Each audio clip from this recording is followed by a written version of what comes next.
Yes, Speaker. Well, the member for Leeds Grenville is correct. I am eager to get my comments on Bill 10 on the record, and I appreciate. I did see the minister come in, and I am thankful for her to be here as we bring the last 10 minutes in remarks on Bill 10.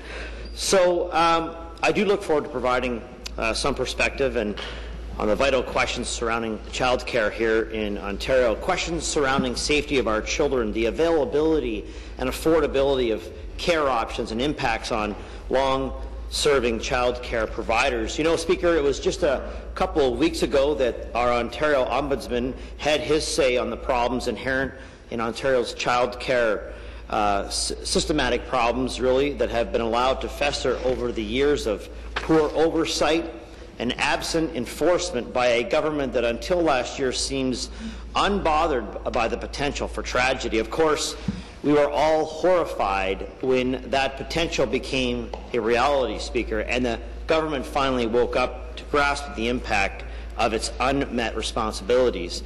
The long-standing concerns, unanswered complaints, and the unheard early warning signs are all spelled out very vividly in the Ombudsman's report, Careless About Child Care.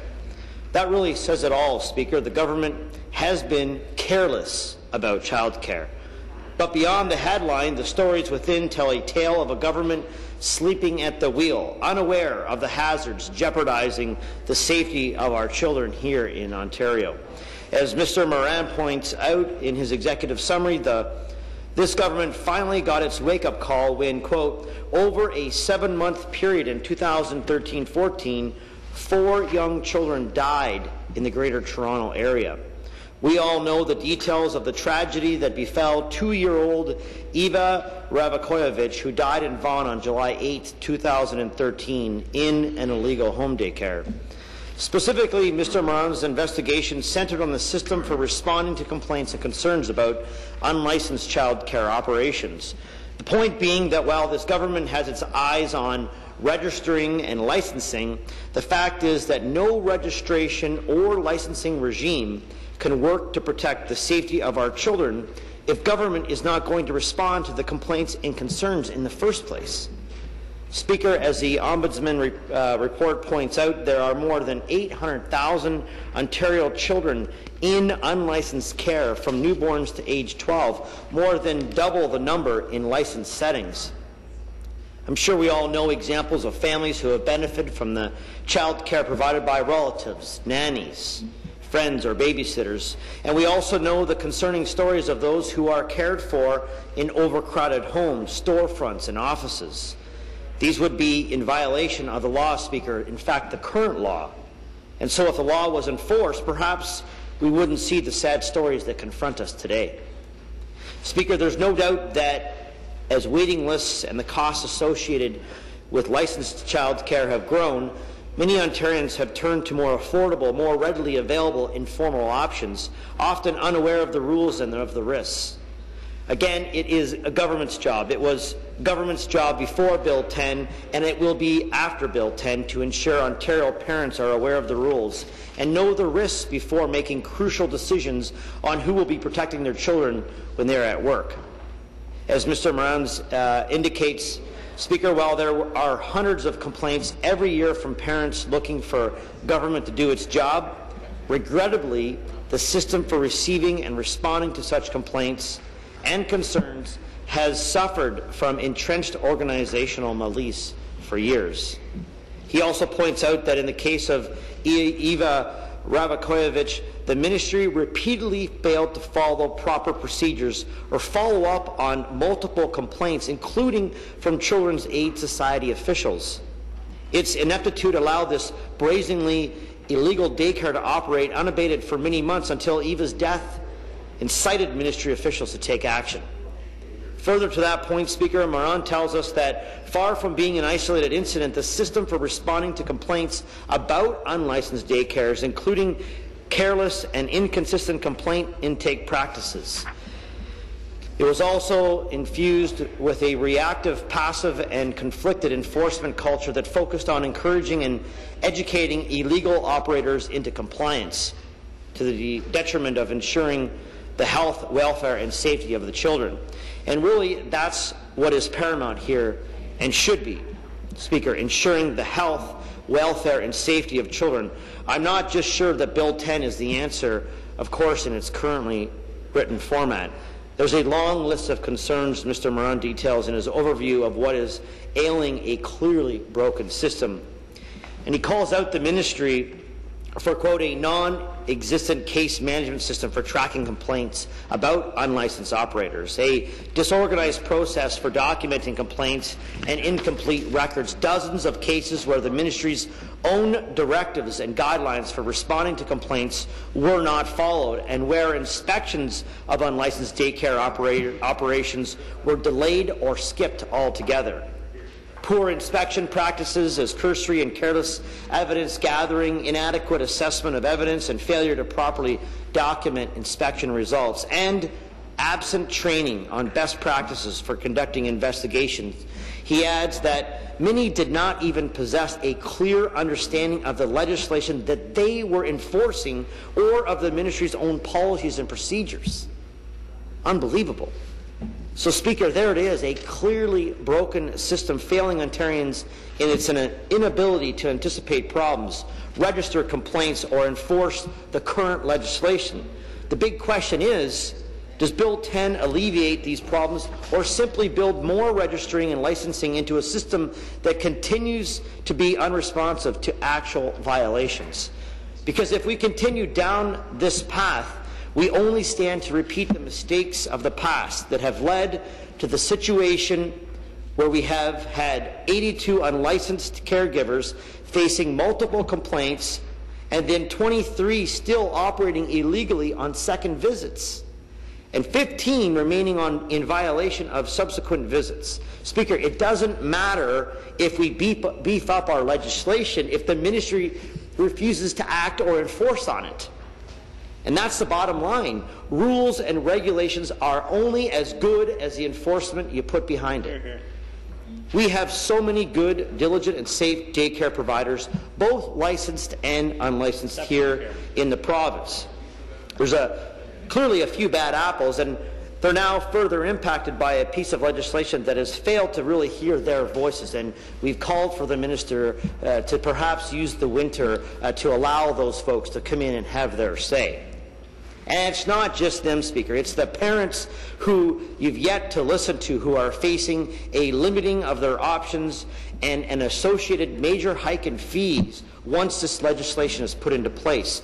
You know, when I spoke to this bill in the previous session, I mentioned my own personal experience with daycare decisions.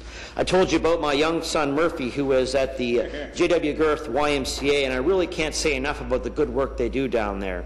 Speaker, it wasn't an easy decision for us on where to put Murphy. It isn't for any parent. You're entrusting others with the care and protection of your child, and that's a difficult choice to make. But for most of us, it's a choice that we have to make.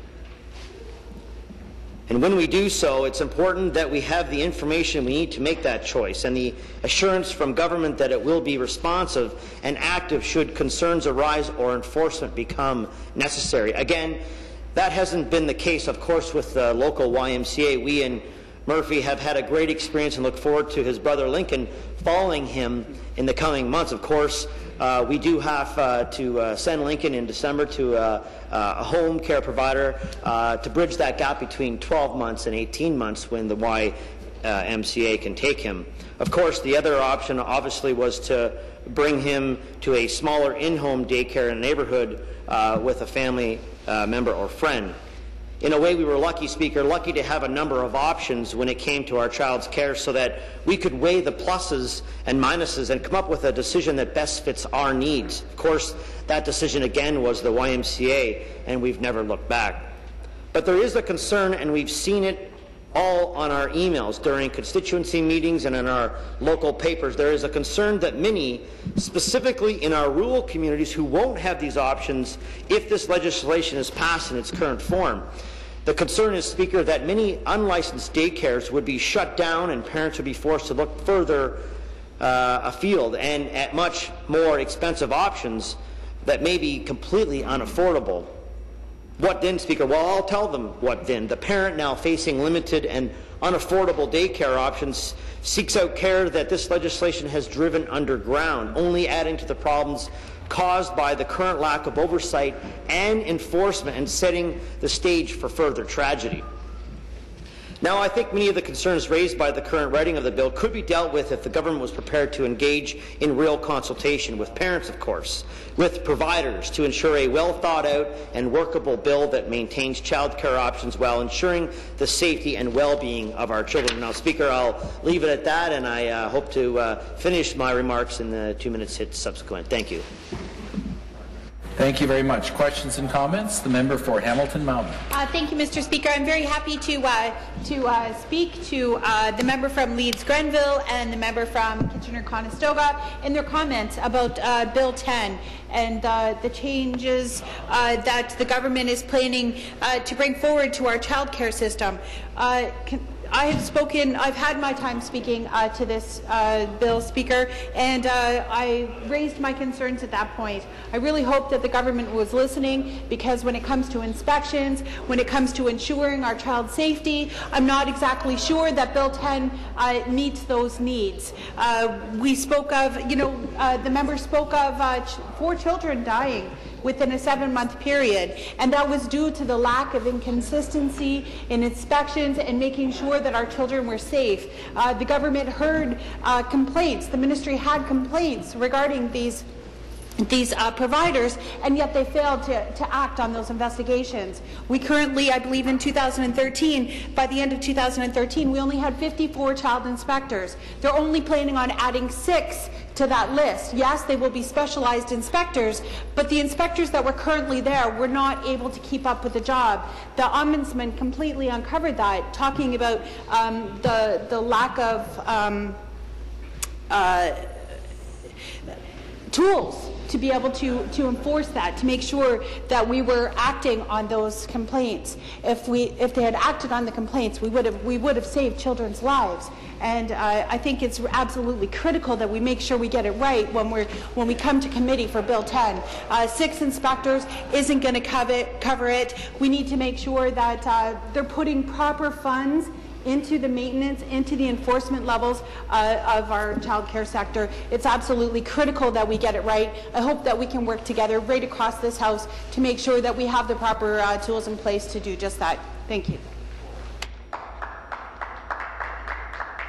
Thank you. Questions and comments? The member for Etobicoke Centre. Thank you, Mr. Speaker, and it's a pleasure to be able to speak to this bill. Mr. Speaker, I have many young families in my riding of Etobicoke Centre, many who are seeking child care options, and I know that one of the things that's top of mind for them as they do that is their children's safety. It's also their children's future and ensuring that we have a child care system that's providing the foundation for them, a strong foundation for them into their future. Mr. Speaker, since 2003, child care funding has increased from $532 million to close to $1 billion. That's a 90% increase. This is a government that takes child care very seriously. And licensed child care capacity has grown by nearly 90,000 spaces since 2003, and that includes more than 22,000 new licensed nonprofit child care spaces since 2005.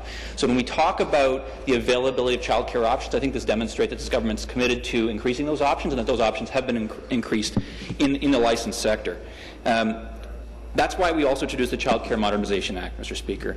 And if passed, it would modernize child care. And I'd like to highlight that the Office of the Ombudsman undertook a comprehensive review into how the ministry responds to complaints about unlicensed child care providers.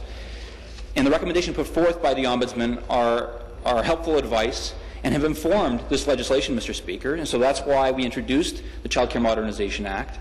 And if passed, the legislation would expand the Ministry of Education's powers to support compliance and strengthen oversight of unlicensed child care settings, again in the spirit of making sure that we ensure our children's safety. The last thing I would say is that the proposals put forward by our government, the regulatory changes that we are proposing, are as a result of extensive consultations with our partner in the child care sector. This is a government that's consulting with the child care sector and broadly, Mr. Speaker. So this is a bill that will ensure the safety of our children. It's a bill that will strengthen the safety of our children, oversight over unlicensed providers, and we are consulting broadly, Mr. Speaker. Thank you.